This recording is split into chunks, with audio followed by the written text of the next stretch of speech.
Bir neçə gün əvvəl gənc həkim kardioloq Nurlana Əliyevanın qəfil vəfat etməsi ilə bağlı yeni detallar açıqlanıb. Yaxın rəfiqəsi Mehriban Hüseynovanın sözlərinə görə mərhumun bronxial asması olub və dekabrın 29-u gecə saatlarında səhhəti qəfil pisləşib. Məlumata görə Nurlana Əliyeva qızını çağırıb və o anasını yaxınlıqdakı Medlüks tibb mərkəzinə aparıb.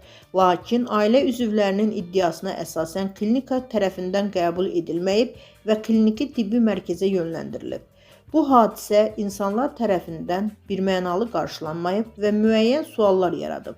Görəsən Medlüks tibb mərkəzi niyə xəstəni qəbul etməyib? Buna səbəb nə olub?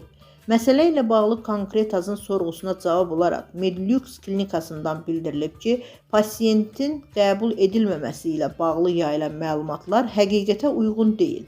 26-sı 12-ci ay 2025-ci il tarixində saat 16:06-da Bakı Medical Plaza klinikalar şəbəkəsinin Medlüks filialına Nurlana Əliyeva adlı pasiyent qəbul edilib.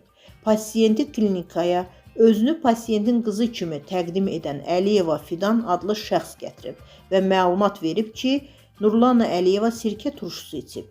Klinika tərəfindən Nurlana Əliyeva dərhal qəbul edilib və ona təcili ilkin tibbi yardım göstərilib.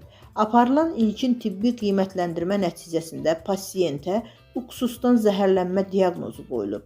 Lakin pasiyentin vəziyyəti təcili və ixtisaslaşmış tibbi müdaxilə tələb etdiyindən dərhal 103 təcili tibbi yardım xidmətinə məlumat verilib və Nurlana Əliyeva müvafiq qaydalara uyğun şəkildə 103 təcili tibbi yardım briqadasına təhvil verilib, ixtisaslaşmış stasionar tibbi müəssisəyə yönləndirilib.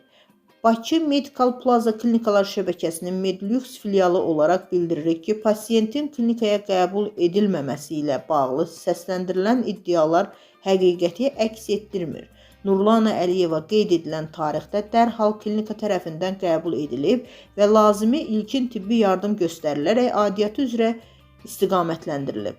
Bakı Medical Plaza klinikalar şəbəkəsi bütün pasiyentlərə qarşı etik normalara, tibbi protokollara və qanunvericiliyin tələblərinə uyğun fəaliyyət göstərir, deyə açıqlamada vurğulanıb.